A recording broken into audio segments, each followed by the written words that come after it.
Assalamualaikum warahmatullahi wabarakatuh. Perkenalkan nama saya Andi Fitriani dengan NIM E2812109. Baik, pada kesempatan kali ini, tujuan saya membuat video ini untuk mengidentifikasi salah satu penyakit pada tanaman pisang. Nah, untuk metode pengamatannya dilakukan pada hari Jumat, 22 Oktober tahun 2022. Untuk lokasinya di Kelurahan Kayu Maluenapa, Kecamatan Palu Utara, Kota Palu.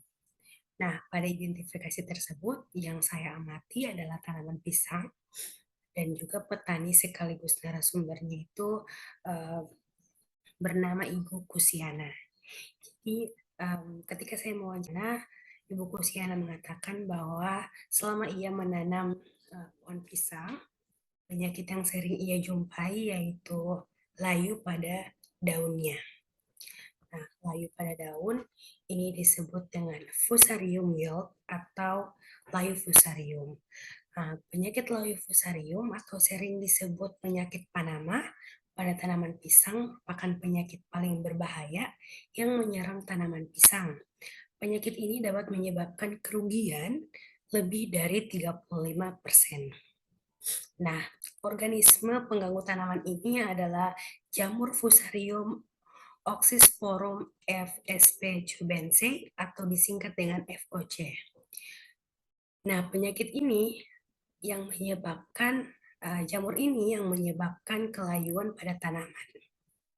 Nah, penyakit ini menular melalui tanah, menyerang akar dan masuk ke dalam bonggol pisang.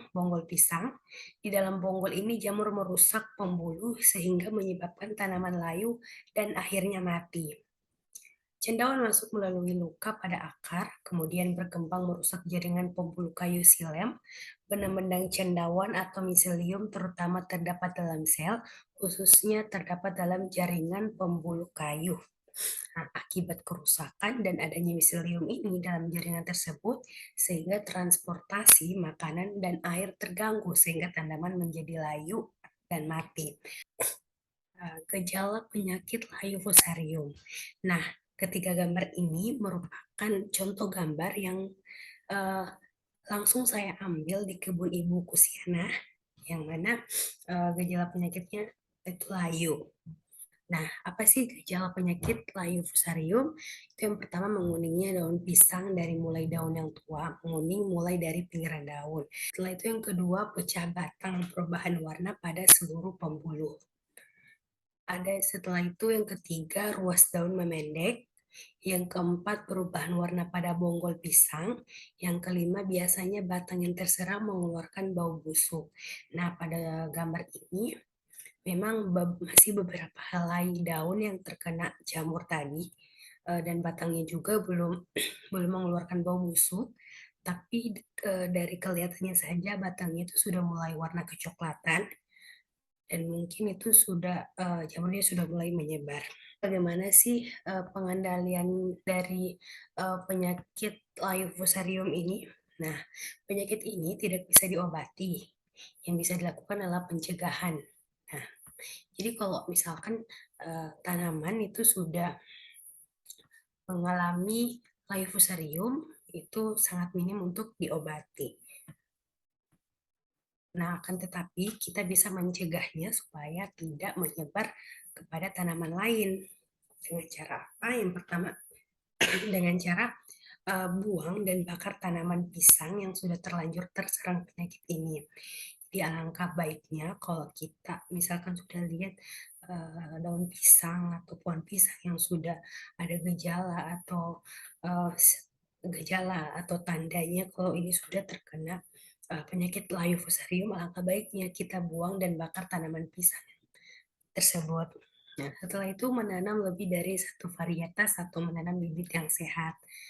Nah, yang ketiga, jangan memasukkan bibit bonggol dan tanah dari daerah yang sudah terkontaminasi. Jadi ketika kita sudah membuang dan bakar tanaman pisang yang tersebut, nah, bekas tanah yang telah ditanami, bangkai bangkai tanaman yang sudah terkena Leucoserium itu alangkah baiknya jangan ditanami tanaman lain atau memasukkan bibit atau bonggol pisang yang lain. Karena kan takutnya masih ada jamur di dalam tanah karena jamur fusarium tadi kan menyerang melewati akar dari dalam tanah.